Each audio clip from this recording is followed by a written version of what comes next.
All right. It looks like we're live. This is the first time that I've ever done this. Mario kind of tutored me, walked me through it. We're figuring it out together. It is what it is. Hopefully, we're recording. Hopefully, somebody's going to watch. Uh, Yes. so, tonight, what we're going to be doing is a comparison of Armstrongism with Hebrew Israelism, basically comparing the theology and doctrine and claims of folks who come out of the movement known as Armstrongism. We'll explain more what that is as we go on, and Right. also comparing that with what we know about the claims, doctrine, theology of groups associated with the Hebrew Israelites. And Mario is a perfect person to do that because he's been paying attention to both and has a special story that makes it a personal issue. So here we are, Mario. People might know Yes, who sir. I am, but I'll introduce myself and then I'll let you introduce yourself. My Absolutely, name sir. is Vocab, and I do some radio stuff with Urban Theologian Radio, and I care about the city, and God has been good in my life. He's given me some chances for opportunity and training and ministry, and I want to share those things with others. And one of the things that I'm involved with by God's grace and timing and providence right now is some of the belief systems that are permeating the inner cities, such as Hebrew Israelism, sometimes just called the Hebrew Israelites. And Mario heard about that, contacted me, Yes. and then shared some very interesting things. So, Mario, briefly introduce yourself, please. Yes. My name's Mario Espinosa, and from about 2005 to about 2015, I was once a member of an organization called the Living Church of God, or LCG. And this is one of the many splinter groups that broke up from when the Worldwide Church of God broke up in the mid 90s.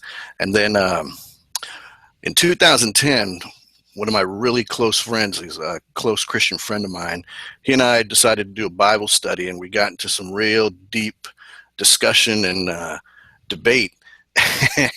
And so after that, I decided to really just do a reevaluation and also a much more extensive research on the beliefs and the teachings and practices of the organization I was with.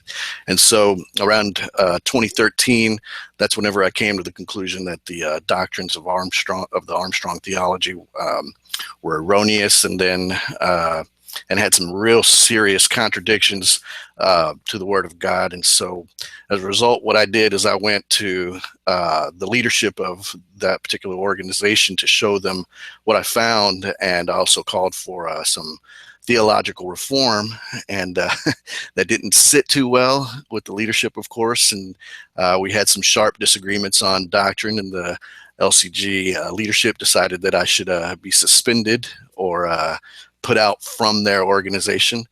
And when they put me out, they basically terminated my affiliation as a member of the organization. And when that occurred, I had disagreed with them on that decision, because I had let them know that, hey, when you put somebody out of of a congregation, it's usually because the person is practicing sin. And so I had asked them, what's my sin? What sin am I practicing? Mm-hmm. Um, and so the local leadership there, they, admitted that there was nothing that I had been doing, that, there wasn't any sin that I had been practicing. So I informed them that, basically, um, I was telling them that the Word of God basically demanded that they lift my suspension and exonerate me, because what they were in fact doing by putting me out was that, at least this is what I felt, was that they were lying and bearing false witness against me, because I felt that they were sending a message to the local congregation that I was being put out for practicing sin.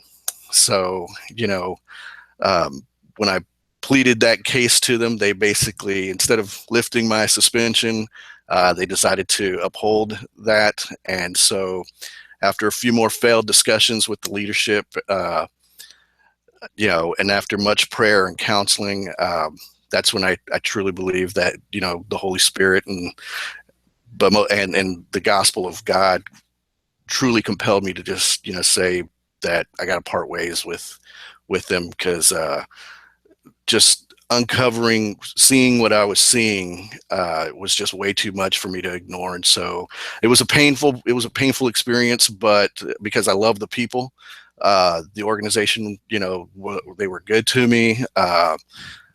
And I still love them. I still have contact with them. But ultimately, it was definitely the best decision for me spiritually. And I'm just hoping and praying that I can go ahead and try to reach out to these folks and really, just because for the love of God and for the love of my neighbors. So that's where I'm at. Some of the main things that you disagreed with or that you started to realize were off about the Worldwide Church of God, the offsprings and movements that you were involved with? Well, the first thing that came was, and I tried to ignore it for a long time, when that was their doctrine of Anglo-Israelism. Okay. I didn't have a lot of theological knowledge at the time, and there was a lot of things that I should have questioned. A lot of things. There were times where I should have felt like where I should have followed my gut feeling, and I didn't.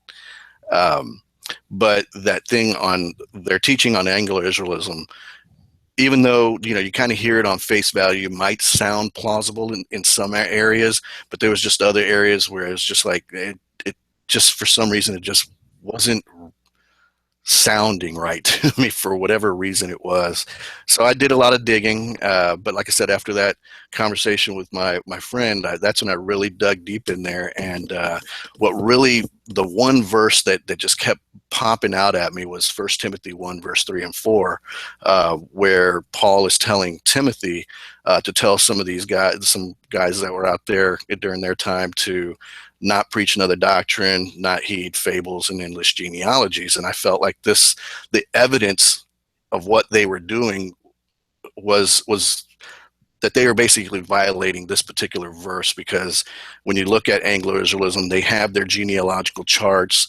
They're over here doing, chasing down genealogies, whether it be through genetics or whatever it is. They're trying to figure out a way to prove that they are the direct lineal descendants of the so-called lost 10 tribes of Israel.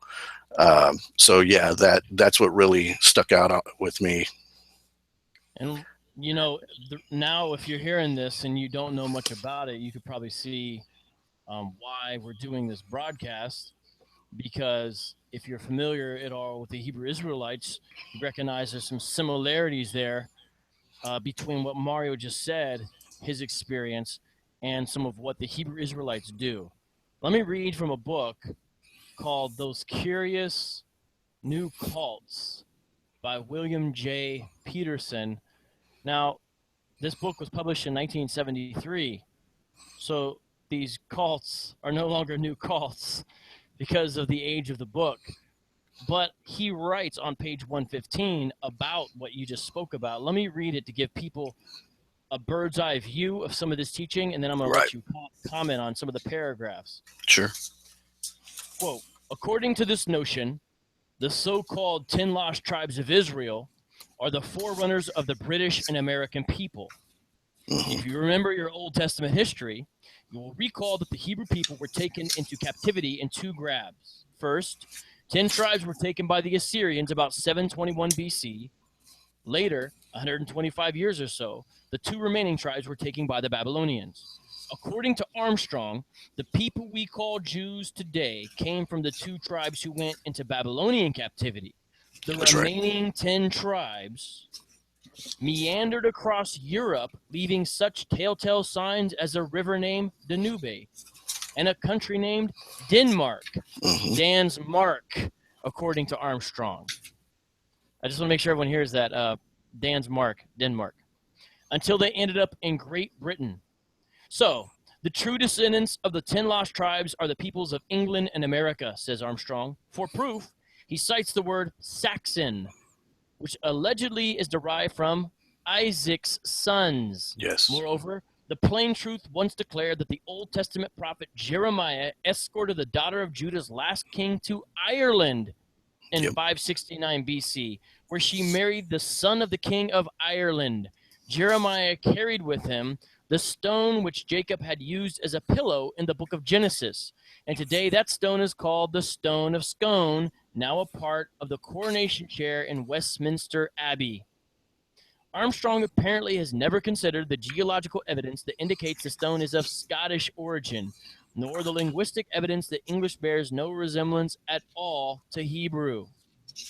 Let me stop there. There's a few other things I want to read out of that book, but comment on that synopsis given by a rather old book now called Those Curious New Cults. Sounds And like it's you've still heard the some of same those now. claims.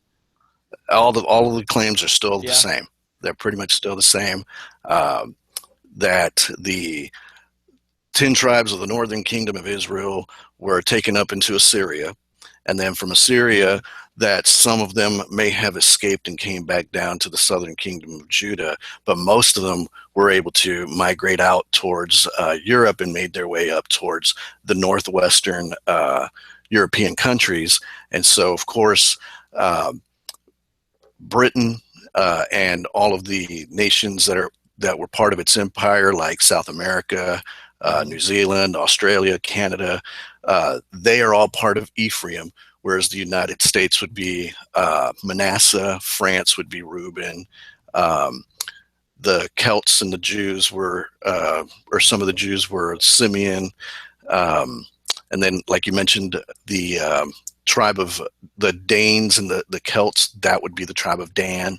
So, and what they used a lot were certain linguistics, sort of like, I think it's Brit, and then I think that meant covenant, and then ish, they try to say that meant man, and so that British, that basically meant that they were the covenant man, and so Okay. yeah, that, and so Ephraim, where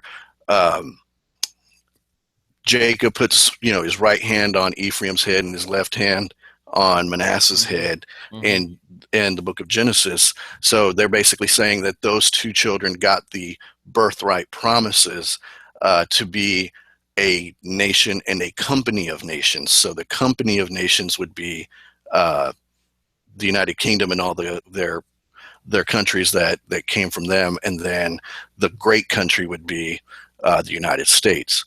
Okay. So yeah.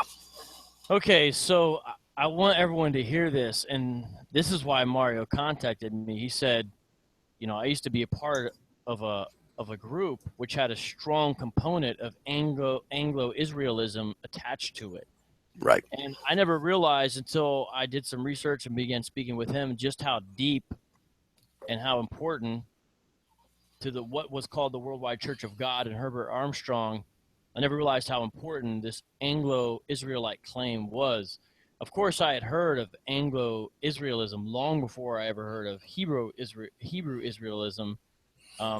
However, I didn't realize the groups that it permeated in. And I think the main guy I knew at the time, I think was Arnold Murray, was his name, down there in Arkansas. He's since dead.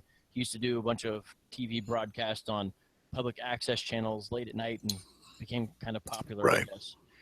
But when we talked once privately, I was amazed at some of the similarities, and that's why I think he contacted me originally. I said, yes, let's do a Section 8 style broadcast on this. And let me continue reading from this book, because Mario is confirming what the author Peterson is saying here about a summary. We're just trying to give a summary, but I think it's helpful to see. Starting on page 116. Of course, if you equate England and America with the 10 lost tribes of Israel, or more specifically with the Israelite tribes of Ephraim and Manasseh, it gives you a lot of fascinating Bible prophecies to play with. Right. Armstrong's book, The United States and the British Commonwealth and Prophecy, milks the Ephraim and Manasseh reference in Scripture for everything that could possibly relate to today.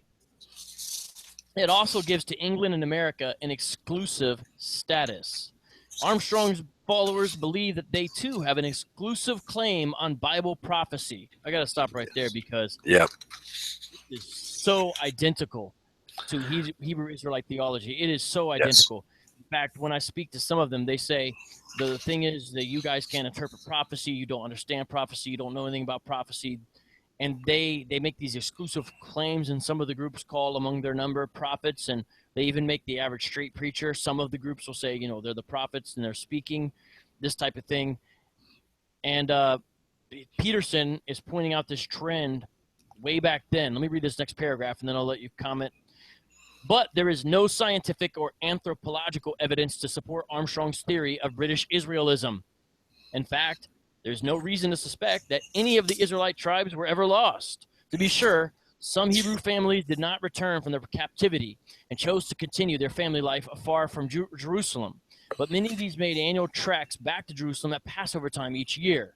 By the time of the New Testament, see Acts chapter 2, the Jews were scattered among at least 14 different lands and probably many more, but they did not forsake their Jewishness nor their allegiance to Jerusalem. And then he just goes on to speak about how they, as a corollary to that, you know, they are into so-called law keeping.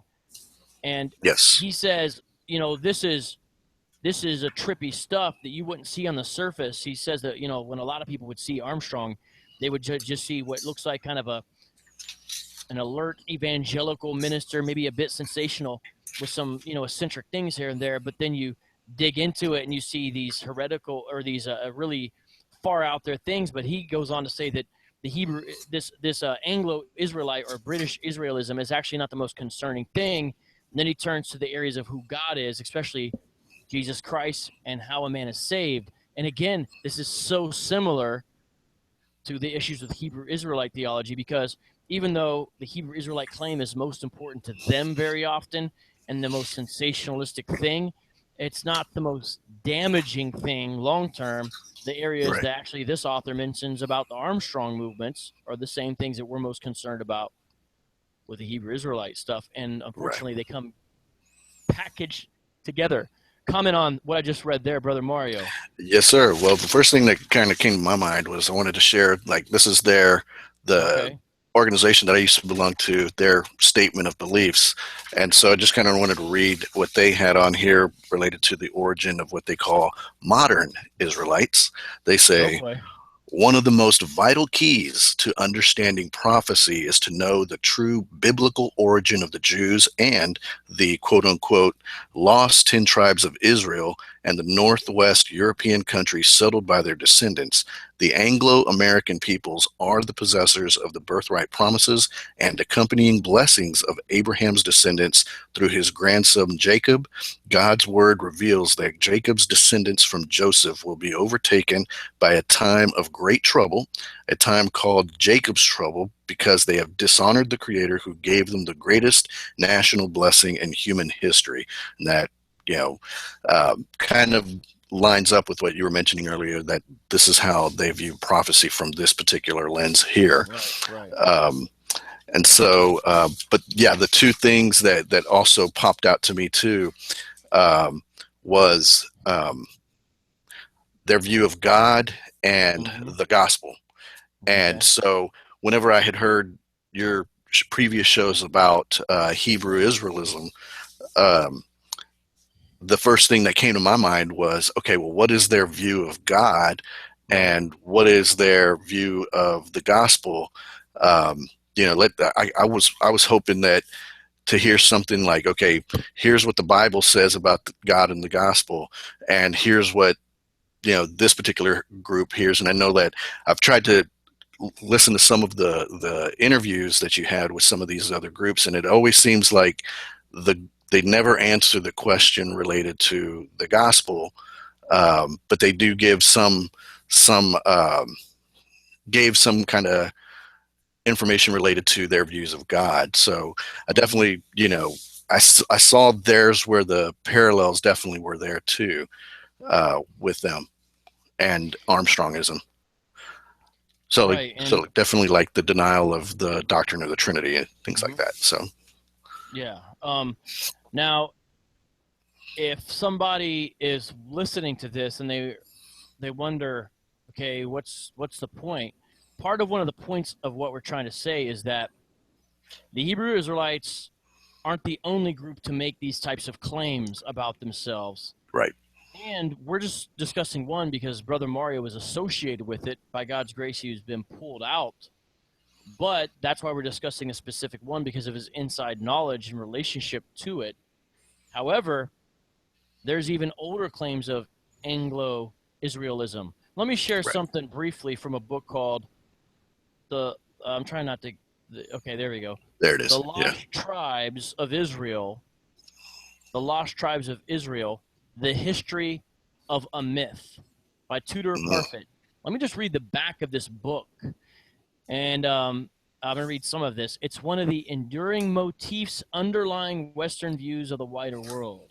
It has spawned legends which have been used to explain the origin of myriad peoples in every part of the globe from ancient times until the present. He's speaking about the quest for the lost tribes of Israel. Mhm. And let me read some of the chapter titles of this. The Lost Tribes of Israel, As the Sand of the Sea, Israelites, the Spanish and the New World, The Invisible Hebrews, A Myth of Albion, The Puritans, American Indians, and the End of Days, A Star in the West, Israelites in the Americas, From the Cheyenne to the Karen, Israel in the East, The Land of Hard Bondage, The Lost Tribes in India, The Burmese Frontier, The Land of Strangers, Doomed to Wander, Lost Tribes in the Pacific and New Zealand, Our Own People of Joseph's Seed, Japan, Africa, Abraham's Seed, Crossing the Red Sea. He tracks down and shows how there's been hundreds of different types of claims made for the lost tribes of Israel, and they're a lot of times used to explain anomalies, and a lot of times people will also claim them for themselves, and he shows. So the Hebrew Israelites are not actually as unique as they might think. Right. And I'll give you an example of a general thing that happened that sometimes people aren't aware of. Sometimes when colonialists would discover parts of the interior of the continent of Africa and discover what were clearly once great civilizations and kingdoms and things like that, sometimes they would write it off as must have been the product of another people because of the inherent racism in the colonizers. And so a common group that they would say must have done this were Israelites or the wandering Jews, because they would say, look, the diaspora, here's a similarity. And here's the irony. Sometimes you'll see Hebrew Israelite apologists utilizing these materials and saying, look, this guy claims it. Look at this map. Look at this explorer, what he said. Look, it's proven right here. They don't understand it's actually born out of racism. People denying that Africans could produce great civilizations and putting Right. it off on a different group. And then they're using it as proof. That's one thing that's happened. But let me show you another example where you see that, oh, well, maybe it's not as unique as you might have thought. There's a quote that I want to read in his chapter about, Anglo-Israelism. Okay, right about here. Yeah, okay. In England, British Israelism became a sanctification and validation of the British Empire. Now, here's a quote. Okay, this is going to be a quote from one of them. We have many faults, admitted one British Israelite in 1885. Yet for all that, it will be admitted that we are a great nation. What is the secret of Britain's greatness? It is proved that the British are Israelites. The whole history of England will be understood with the right point of view, and that is that God's dealing with her, being Israel, show forth that he is true, faithful, and covenant-keeping. This is the true secret of London's greatness. Mhm. Now, there's a book that you specifically mentioned, an Armstrong's thought, that had a lot of this, that he, from what I could read later, almost seemed to partially plagiarize. What was the name of that book and its importance? It was Judas Scepter, and Judas Scepter. yes. What can you say about that book? I mean, is there Well, any more definitely to share like what you about it? mentioned on that. It was definitely a rip from that book. The Herbert W. Armstrong's The United States and Great Britain in Prophecy was definitely plagiarized from that book.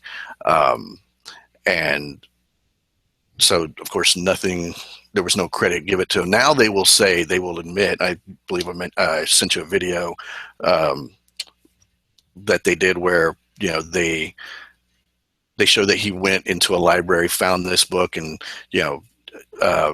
became convinced that this was true.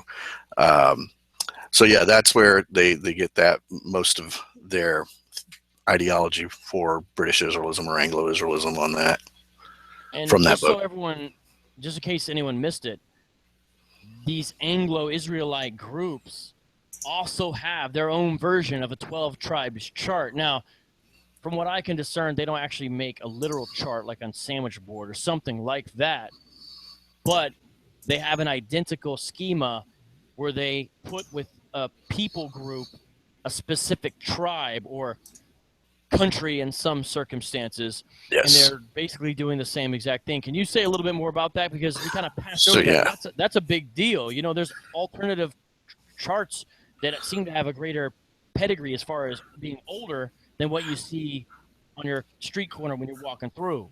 So yeah, like I was mentioning earlier, the Ephraimites are said to be those who are from Britain and from South Africa, New Zealand, Canada.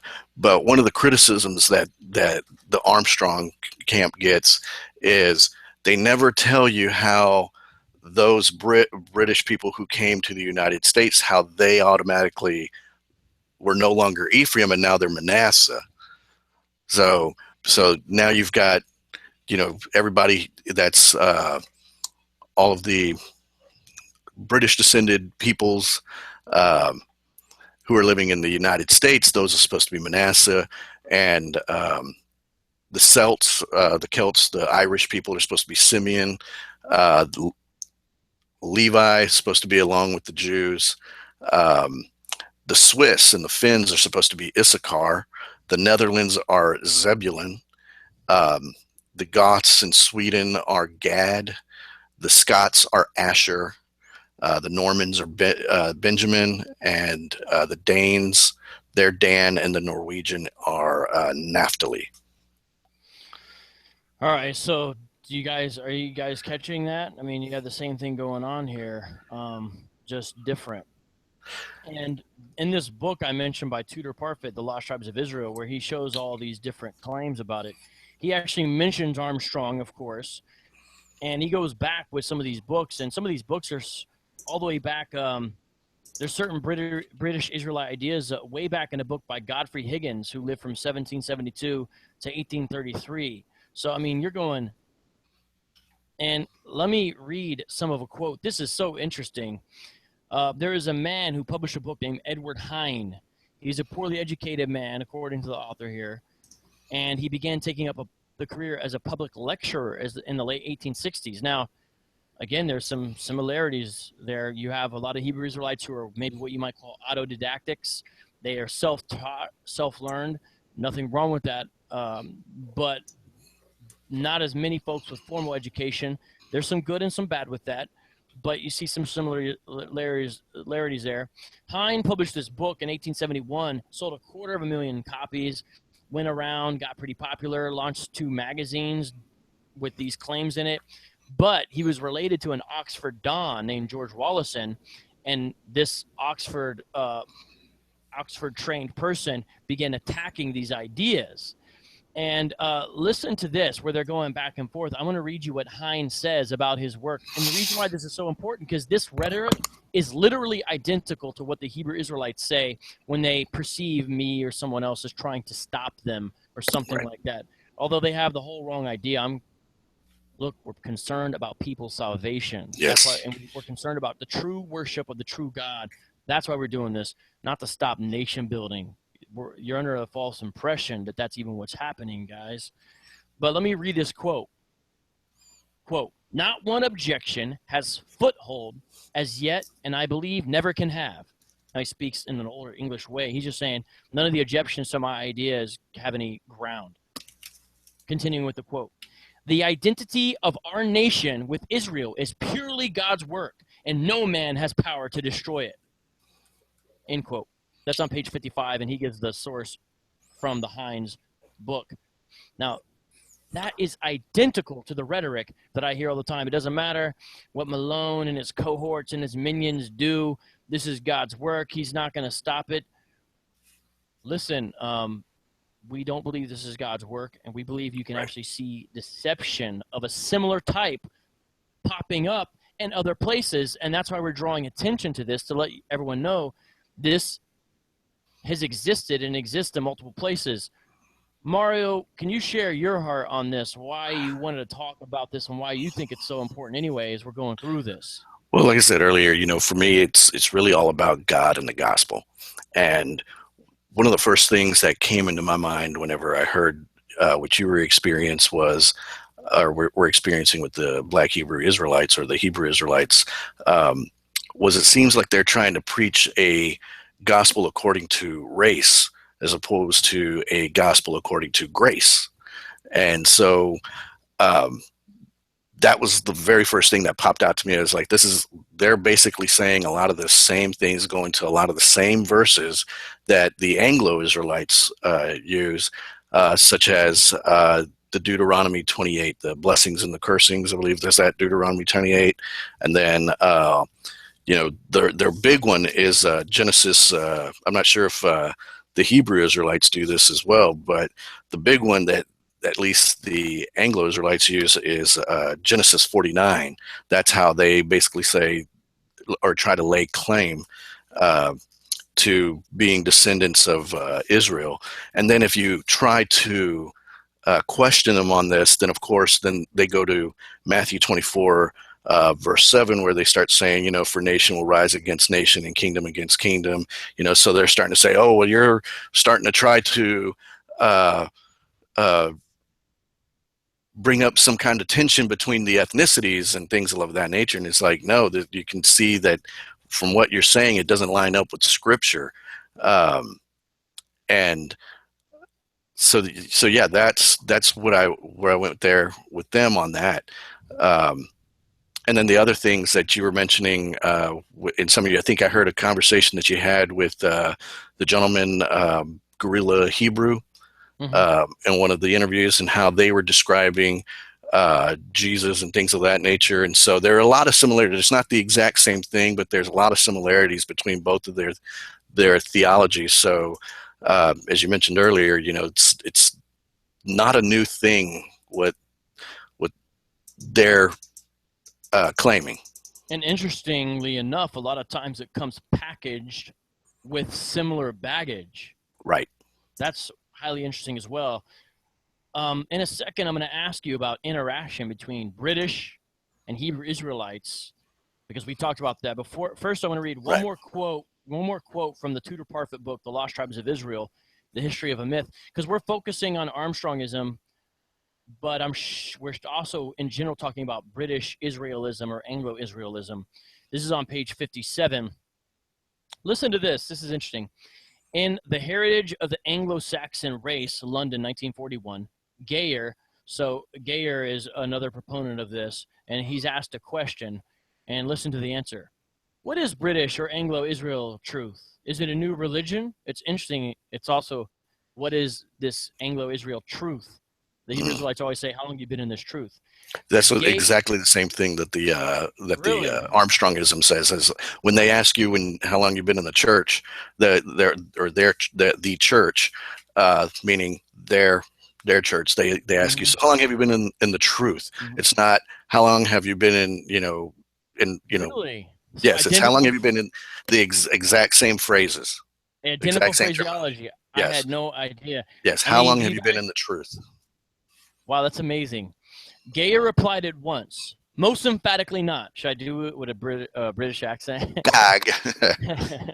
Is it most emphatically not? British Israel truth is the master key with which all religions can unlock the problems of the Bible. See, this is interesting too, because the Hebrew Israelites view what they have as the interpretive key for Scripture as well. That's why they think only they can understand it. And I wish you could see this quote, because there's a lot of these weird capitalizations in the book that's being quoted here, which also is a similarity. Continuing with the quote. With it, the founding and purpose of the British Empire are demonstrated to be within the eternal plans of God. Again, same thing. You could switch a word out. Watch this. With it, the founding and with it, the transatlantic slave trade is demonstrated to be within the eternal plans of God. I'm just saying, you could same type of thing. There's continuing with the quote. The identity of the Anglo-Saxon race is historically established with the great Israel people of the Bible. He asks again, are the Anglo-Saxons then all Jews? No, the Anglo-Saxons are Israel, not Judah. It is highly important to understand the difference in the Bible between Israel and Judah, because it seems like they thought that the Jews we would see were actual Jews, but they're only from the south, and then everybody who's an Anglo or whatever is from the north. And look at the author's parenthetical statement here. It's interesting. Not the Hebrew Israelite author, but Tudor Parfit, the author of this book. Yeah. It should be noted that British Israelites have always been much drawn to the use of capitals for emphasis. It's funny because this is exactly, it's like they write the same way too. Right. I mean, if it would have been written now, he might have said and caps lock. But let me show you an example of a book that's of this nature. Now, this is not an Armstrong book, I don't think. It's called No, but they use that book. Oh, really? They do yes, they do use that book. So you've seen this specific book? The presentation that I sent you, yeah. by Dr. Douglas Winnell, called The Forgotten Key to Bible Prophecy, he references that book. Oh, wow. Well, in that presentation. Ironic, I just saw this one day at a used bookstore. It wasn't too much, and I started to study Hebrew Israelite stuff, and I said, let me pick this up. The publisher is Covenant Books. That's the publisher. And, I mean, if you go through and look, you see how identical some of this is, and it looks like he does have some 12 tribe charts in this book. Yeah, and that's written by Brian Sykes, right? This book, this one's called, the author's name is W.H. Bennett. No, W.H. Bennett. Okay, I'm looking at a different book here. Okay, but no, they do use that one there. Right, yeah, I mean, you couldn't forget. Yeah, I remember that picture, yeah. This cover. All right, so I mean, oh, you want to say something else before I ask you? Yeah, I did. As you were reading that, one of the other things, I'm not sure if some of the other groups do this, but one of the ways they try to, some of the terminologies they use with regard to Anglo-Israelism is they'll say, now, all Texans are Americans, but not all Americans are Texans.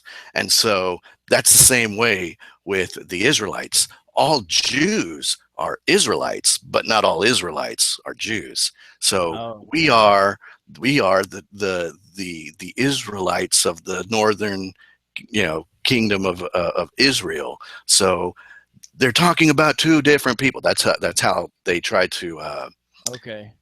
Break well, there is a similarity. There is a similarity then, because we try not to use the term, but people call they use the term a lot of times Black Hebrew Israelites, and the reason is they tend to see folks who are Black leading the movement, something like that. Okay. But Hebrew Israelites are keen to remind you, we never said we were all Black, so stop calling us that. Okay, well, here's the similarity though. If you are a Black American whose ancestors were slaves, you must be from the South. You're from Judah, or, you're a Benjamite, this type of thing. So that's that aspect. But the North is where you have Native Americans, where you have what, Mario, you would be son Mexican. of Issachar. Right. Issachar, yes. Yeah. Yeah, so that's you of Mexican descent. They would call you a son of Issachar. Myself, I might be able to fit. It depends on which group. I might be able to fit in one of the northern tribes as someone who has Sicilian blood. Sometimes they'll put my people in there. Okay, so this is what it is. But the South is folks that we would be, that people would know as so-called Black Americans or so-called African Americans, that type of thing. So what I'm saying is there's some similarities. Maybe they would say, hey, not all Israelites are Black folks, but all Black folks are Israelites, or something like that. I don't know. But they don't really like the term Jews, though. They like Hebrews or Israelites, of course. They don't like Jews. In fact, they have a really strange argument where they'll say, yeah, they're kind of like, and you'll say, what do you mean? They'll say, well, just think about their name. It's Jew-ish. Ish means you're like. So they're Jewish in that they have adopted some of our mannerisms and dress and culture and things like that. but it's Jewish. It's not the real thing. And my friend was like, okay, so are British people kind of like Britons? Are they kind of like, I mean, you could do this with Scottish, Irish, can't do that with the Italians, I guess. But, you could do that with other people groups with the ISH. Right. So the way folks play with language, man, gets really wild. But Right. I want people to hear what we're about to talk about right now. Okay, listen to what we're about to discuss right now. There's so many reasons why I find this fascinating, and I'm just gonna let Mario tell it. I'm gonna lead it in, and then I'm gonna make some comments, and I just want you to think about what he's saying. Now, Mario, Yeah, go ahead. Go ahead. What are you about to go ahead? Oh, no. Go ahead. You already know I'm gonna ask. No, I know you are. But go ahead, man, bro. You told me about what I'll call subversive activities. Yeah. Within some of the Armstrong Splinter groups. Right. Explain these activities, who was doing them, how they proceeded, what you witnessed firsthand, and what you've heard about in relationship to that. That's your mysterious, cryptic lead-in that I want to make sure people hear. What's up, Mario? Yeah, so I didn't even know about this particular group until, like I said, I actually saw this group near one of the major malls here in the Houston area. And I think they wear purple. Purple and gold? Yes. I think Israel they're wearing United purple. In Christ. I think it might have been there. Yeah, I saw them out there near the in the Houston uptown area near the Galleria, and they were holding up signs and doing a lot of the stuff that you had encountered and stuff like that. So I didn't think about it at first until after I had seen you on YouTube and talking about it, and I was like, wait a minute, I think I've seen these guys coming into our congregations. So you mean the specific men? You mean these specific men? Right, but they weren't this guy and that guy type of thing. Is that what you mean? Yeah, it was like a couple of guys that came in, but they were very nice. They were dressed like just normal, like everybody else. They weren't. They were incognito. It would seem that way. Not. And you didn't meet Batman. You met Bruce Wayne. Right. All right. And my wife and I, we had seen this occur a couple of times, either in our congregation or some other congregations that we had visited, in the United States. Let me just stop. So when you're speaking of this, you're speaking of when you were involved. Right, when I was involved. Armstrong Splinter Church. Yes. And you're talking about when you would attend on Saturdays. Yeah, we would go to Sabbath services on Saturdays, right? And while you're there, not only in your area, but in other places that you had visited, what would you see? I would see some African-American gentlemen approaching some of the African-American brethren that were within the congregation there. And it almost appeared like they were trying to tell them, that they needed to come out of this particular group and join their group. We'd hear things in passing, but we wouldn't try to stick around because we didn't want to try to look nosy or anything like that. So I'm not trying to put the stink on them to, like, oh yeah, that was definitely them. But there were some things that were said that sounded very similar to some of the things that you had mentioned. And I do remember one time a gentleman was in fact saying that, the whites aren't the 12 tribes, we're the 12 tribes. We're part of the 12 tribes of Israel. And so, that was kind of in passing, but again, I don't want to say that was definitely them, but my suspicion was that it could have been them. So the way we talked about this earlier is they were kind of cordon or silo. Yeah, they were kind of like over to the side of the rooms, like there would be like a lobby or a foyer area, so that you'd have everybody just kind of congregating together after services. You fellowship before services. You do a lot of fellowshipping, but they were kind of always off to the side, always off kind of to the way, and they would only surround themselves, with other African Americans, but they wouldn't come near me. because they probably thought I was a, no, they'll get to you whatever. next. Yeah, They'll get to you next. You're number two. You're number two. yeah. So, but like I said, that I would approach them, say hello to them. They were very kind, very polite, but they were always off to the side. A couple of guys, I was always see, something going on, and I would point it out to my wife. Hey, what's going on over there? Why are these guys kind of cornered off? Something going on, and we would be like, well, we don't know. So, those are some of the things that I would see. Notice that this is, I guess, considered acceptable Sabbath rest by at least this IUIC group that you encountered. You see what I'm saying? Yeah. It's a Sabbath. Yeah. It's supposed to be regulations and rules about what they do. I mean, is it kosher? I know I'm mixing my terminology there. To proselytize on the Sabbath?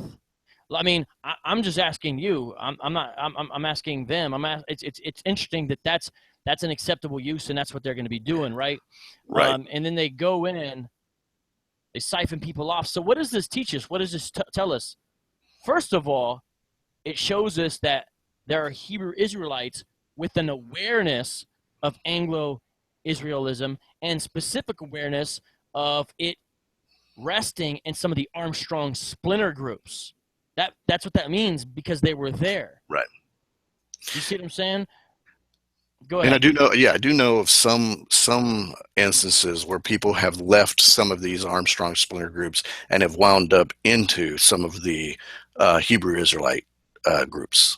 Right. Now, just so everyone understands, we're not doing a scale about which group we think is worse or better or something like that. Right. No. So we're not saying, oh, no, Armstrong folks lost members. We're not saying that at all.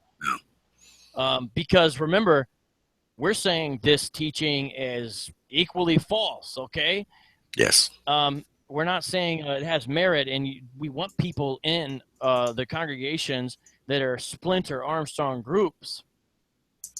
Now, but it shows that there is a subversive aspect to this, and here's what's so interesting about it. Hebrew Israelites always complain about somebody trying to do that to them. Like, when they first heard about me and I mentioned some of the stuff I knew from firsthand encounters, they all seemed to assume I couldn't have got it just from talking to people in a chill kind of way, going out to lunch or even on the street. They seemed to assume I had spent time in lectures and classes and was secretly there as a plant or an agent gathering information. Right. I never attended a class or a lecture secretly. The only time I went was with Israel of God, and that was through an open invite, and everybody knew who I was when I came. There was no secret thing trying to swoop somebody away or something like that. I had never, ever done that. It was all through personal encounters where people knew who I was and vice versa. Right. And so they were hyper paranoid, though, and worried and concerned that I had done this and wanted to sound the alarm. And you can hear this, especially the first time GOCC talked about me before I did the interview. They had a show where they talked about me on their YouTube and their podcast and all that. And they were throwing out all kinds of conspiracy theories about that. My point is, though, there's actually Hebrew Israelite groups who literally are doing that type of thing. And so it's just kind of like, okay, well, what's up with that, right?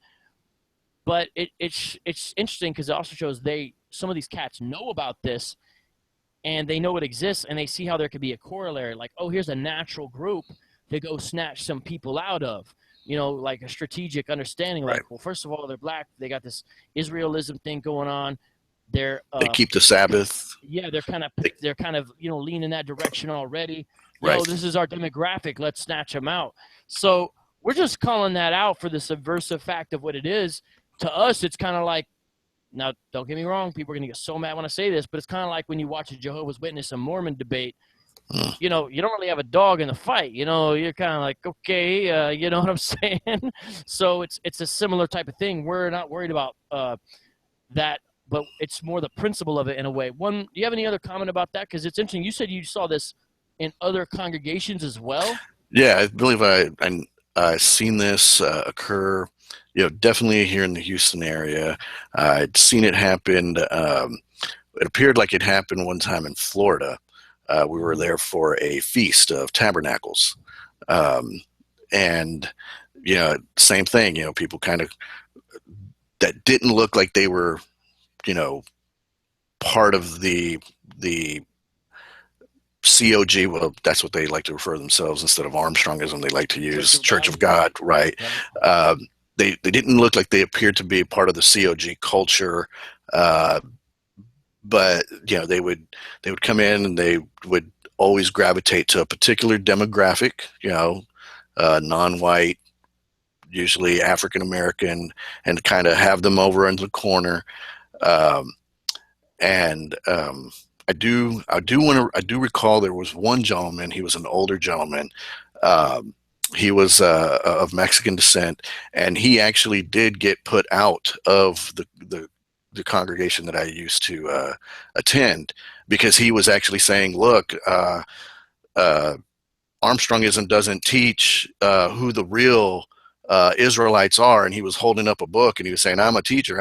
And so I don't know if he was Hebrew Israelite or not.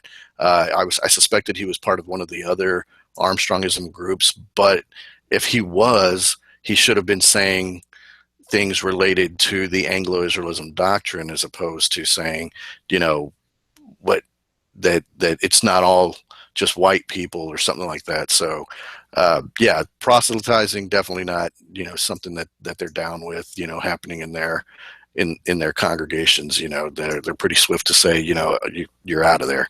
Now,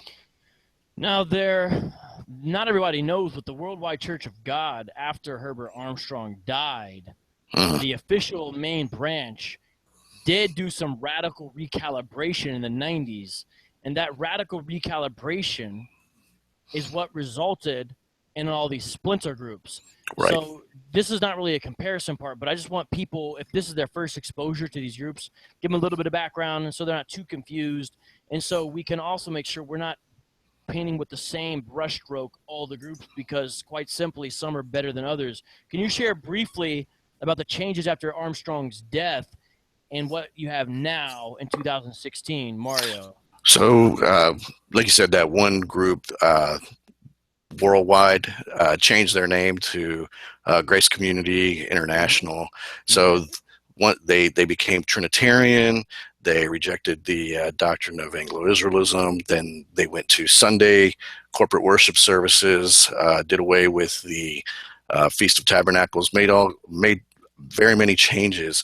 And so you have now all these splinter groups that came up that all claim that they are the one true Church of God, the one true church that follows all of Armstrong's teachings. Yet, of course, they disagree on certain areas, such as church government or different points of eschatology or things of that nature. And then there was another part you asked about. What was your other part of your question? Well, so when they made those changes, which we would perceive as positive changes. Yes. And you can read some of this chronicled in some books. Can you mention maybe one of the books or some of the resources people can get about some of these changes you mentioned to me before, or maybe one of the authors? Some of the books, I actually went to many different videos, to tell you the truth. Where I went to, there was a video that's put out called Called to be Free, by the former Worldwide Church of God, that kind of chronicles what happened. But when you watch that video, it's kind of a one-sided thing that kind of tells what happened on their end, but that doesn't really tell you what's going on the other side with the splinter groups and how many splinter groups are out there. You recently did a interview, I think, or a show with one gentleman, Kyle, I believe his name was, Coram Deo. Oh yeah. Yeah, and Kyle Howard. Yeah, and so in that interview, one of the things that y'all talked about is how these groups are splintering off and they're growing. Well, the same thing is happening in the Armstrong splinter groups. Is, after the breakup, it seems like they like to use the term mainstream Christianity or Orthodox Christianity. It's Mm-hmm. kind of like, okay, the book has been shut and closed on Armstrongism. We don't have to worry about them anymore, but it's out there still, and it's now Right. growing. And they're picking up steam, and they're out there on the TV networks like the Word Network, BET, putting their shows out there, trying to recruit people into their religion. Um, as far as books are concerned, the one book that really stands out is Dr. Walter Martin's Kingdom of the Cults book. Mm-hmm. That really gives a really good information related to what Armstrongism is and what was going on in the Worldwide Church of God.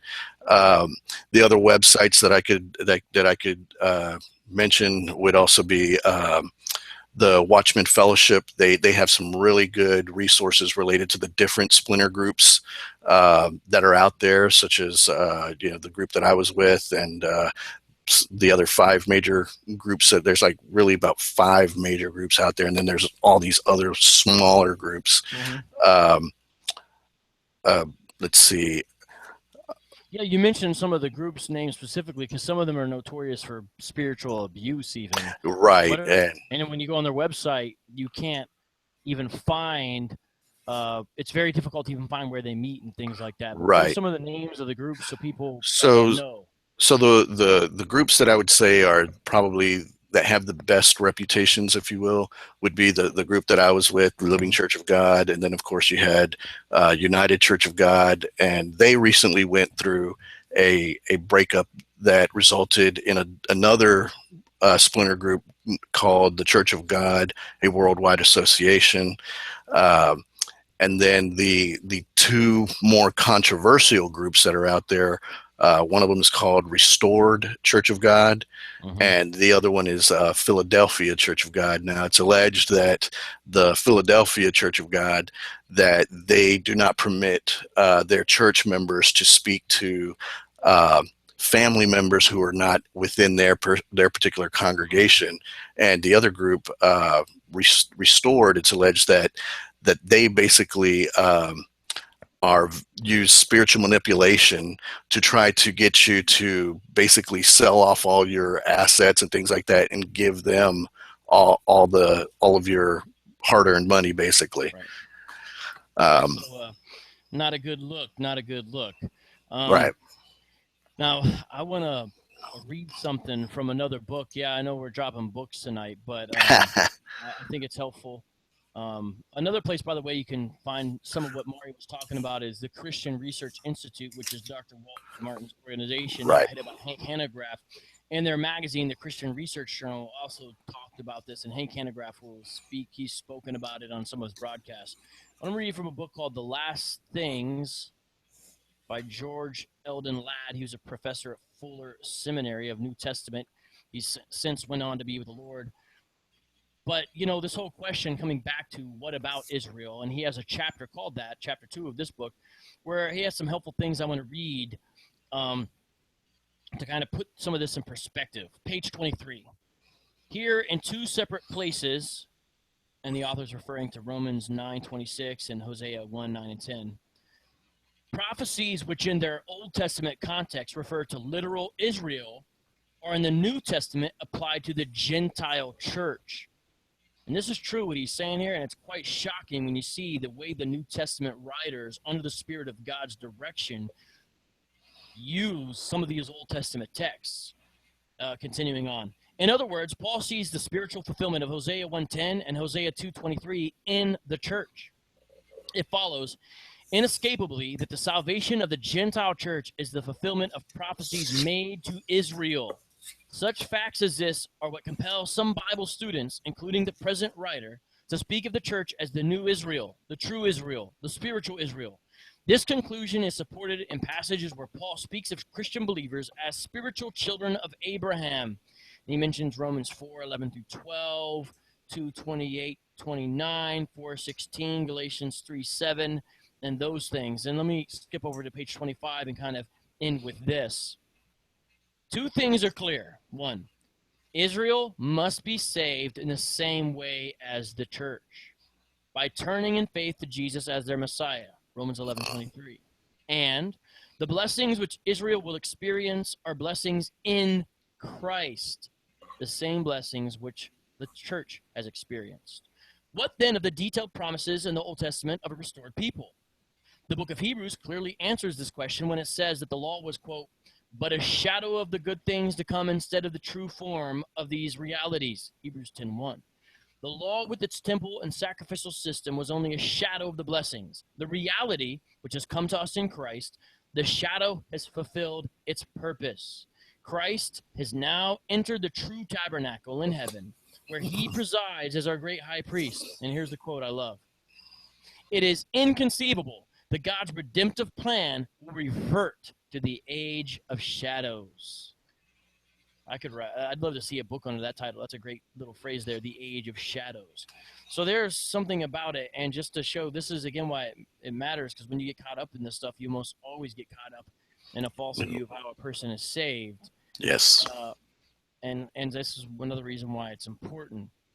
Now, this little Google Hangout is just something we're trying. If people like it, we'll try to do more. You know, there's a lot more to discuss even about this subject, and I'll give you, a final word here in a second, Mario. We're just experimenting with it, Yes, and, sir.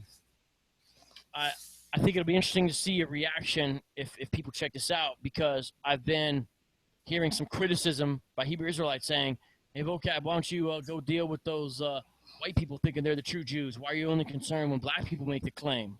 Well, first of all, I don't know any Anglo-Israelites. I don't know any that unless they're in a closet. I don't know any.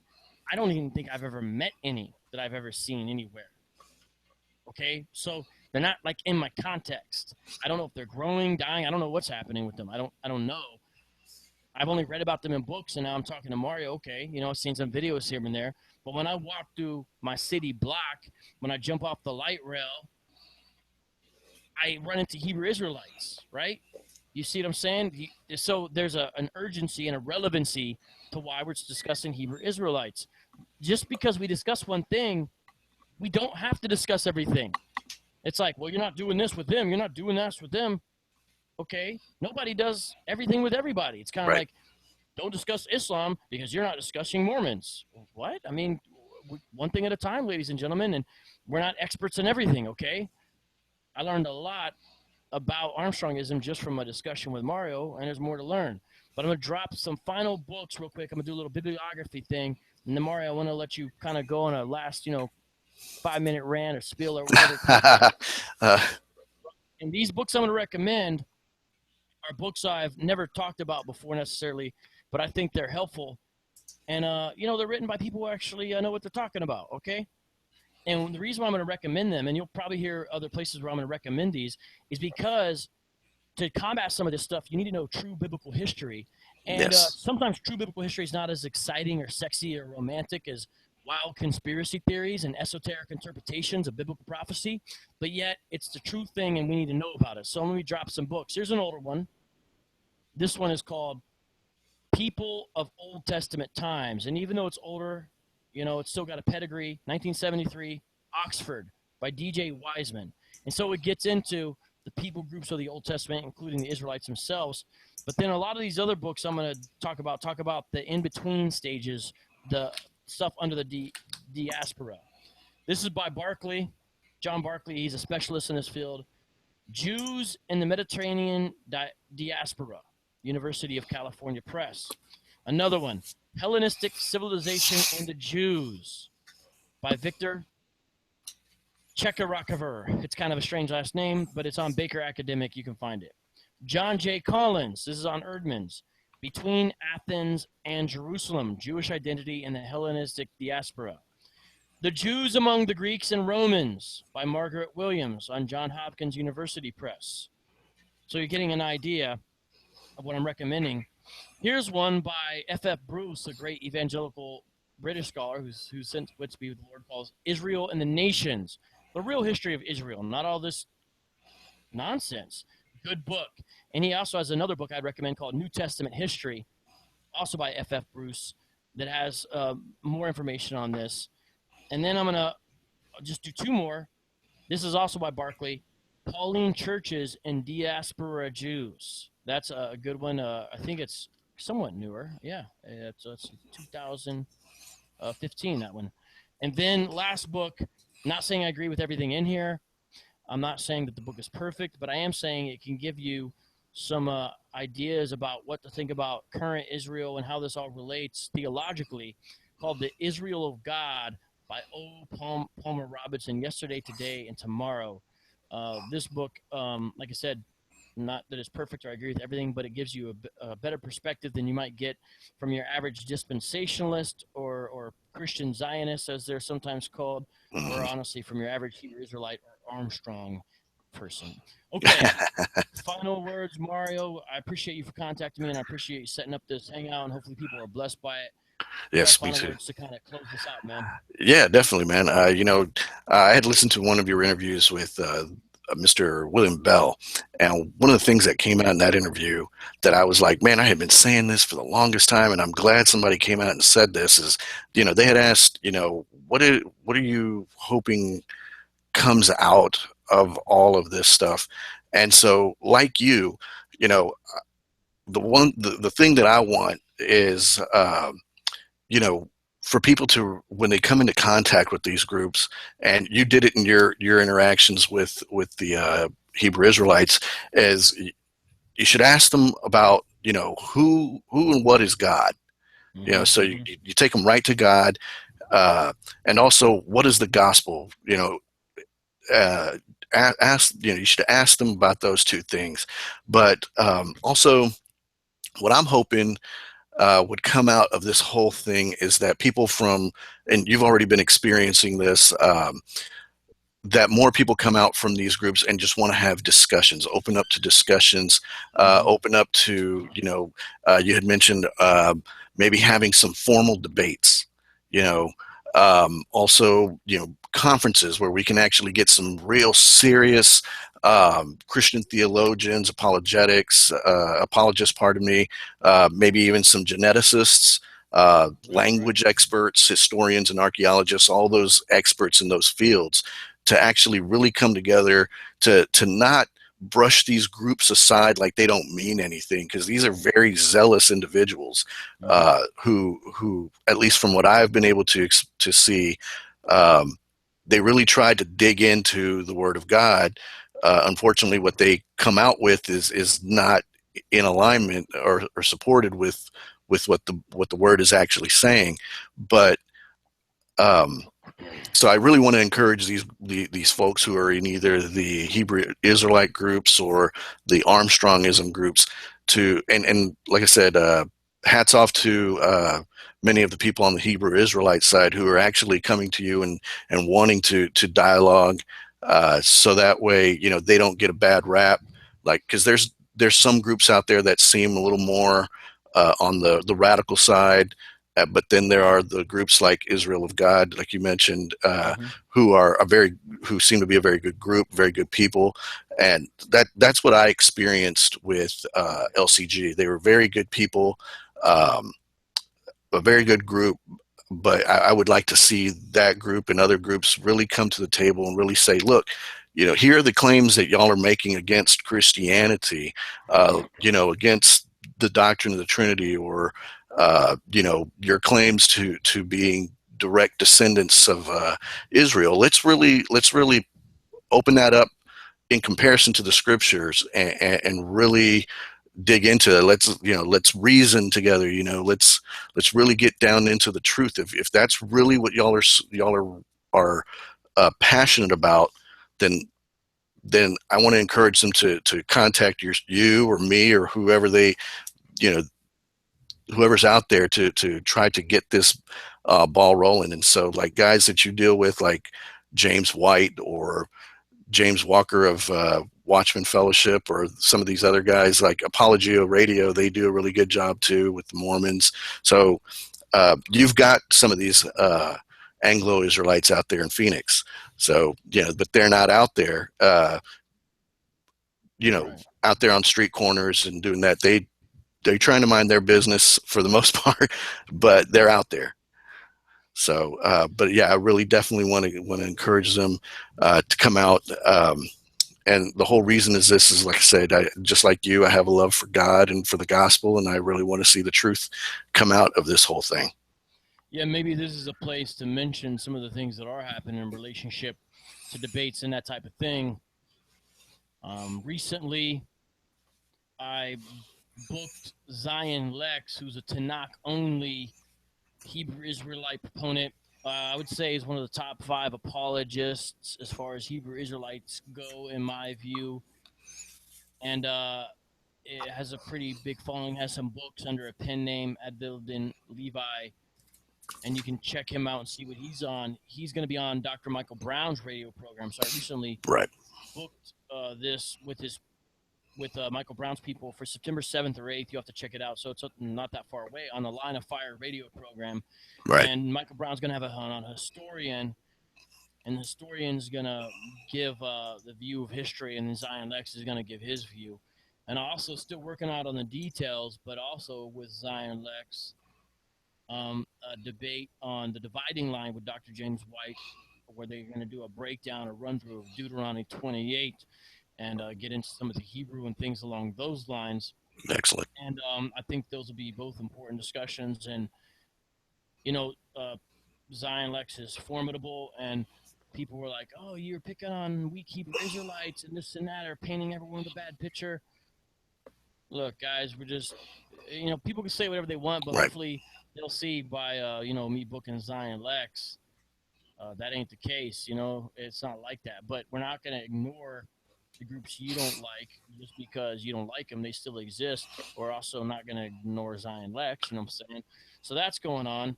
And then let me end on a positive note. When we talked about the Worldwide Church of God, we heard about there's a transformation that happened. I'm going to read something out of another book. This is literally the last book I'm going to mention. Encyclopedia of Cults and New Religions by Ankerberg and Weldon. And in this book, they talk about the transition that happened. And I'm going to tie this into the Hebrew Israelite stuff, and then we're going to end. Page 1. In the late 1980s, in an almost unprecedented move historically, the Worldwide Church of God began radically changing its doctrine from heresy to orthodoxy. From 1988 to 1997, the transformation occurred gradually to the point that in 1997, the church was accepted as a member of the National Association of Evangelicals. Thus, the WCG website now declares today the church and the Plain Truth magazine are in full agreement with the statement of faith of the National Association of Evangelicals. However, the cost was great. The television ministry was lost, as was over 50% of church membership. The Plain Truth had its circulation decline from 8 million to less than 150,000, and the Pasadena employees fell from around 1,000 to 180. But history and eternity will prove the rewards worth the sacrifice. As the WCG Church website declares, organizationally, this doctrinal change had catastrophic results, but spiritually, it was the best thing that ever happened to the WCG, end quote. Now, the reason why I bring that up is because no one ever foresaw that this could happen. And we're not saying now that the current main body out of Pasadena is perfect. There's still work to be done. But it's an amazing transformation that I do believe ultimately was the Holy Spirit, and a beautiful thing that happened here. And they paid for it. Truth is costly. They paid for it. It's true. But there's someone who's like, well, these Hebrew Israelites, none of these camps are ever going to turn. We can't trust it. It's happened before. It's happened before. It could be that you could see a camp slowly turn and embrace Orthodox Christianity, which the reason why it's so important is so they embrace the gospel of Jesus Christ, so men and women can be saved and redeemed in the new covenant instead of under some false pretense. That's why. They can worship on the Sabbath if they would like, Saturday as they would call it, or as they wouldn't call it, but the Sabbath as they would call it, Saturday. They could do other things differently. That's fine. Yes. But the gospel is the big thing. And what I'm saying is you could see, now the cost would be great. I imagine just like this happened, if you saw a camp do that, yeah, you would probably see them lose a lot of members. You would see splinter groups come out of it. We all know that. But let's pray for something like that to happen. That could be a beautiful thing, and which we could say, you know, the Lord has worked in this, and I think that would be a positive thing because again, this is about salvation. So with that, Definitely. I think we had a good broadcast, man. I think I know how to Likewise. end it. I just hit the stop broadcast button and That's we're it. done. All right, man. Well, see y'all again. Share this video. I think there's a lot here to learn, and we're learning as we go along. Hey, Mario, thanks for doing this thing, man. Much Thank you love, for your man. Thank time. you very much for having me on here, man. I really appreciate you taking my call the first time around and for hooking this up with me. Yeah, man, no doubt. Hey, God bless. Peace out. Y'all have a good Likewise, sir. night. Talk to you later. All right. All right.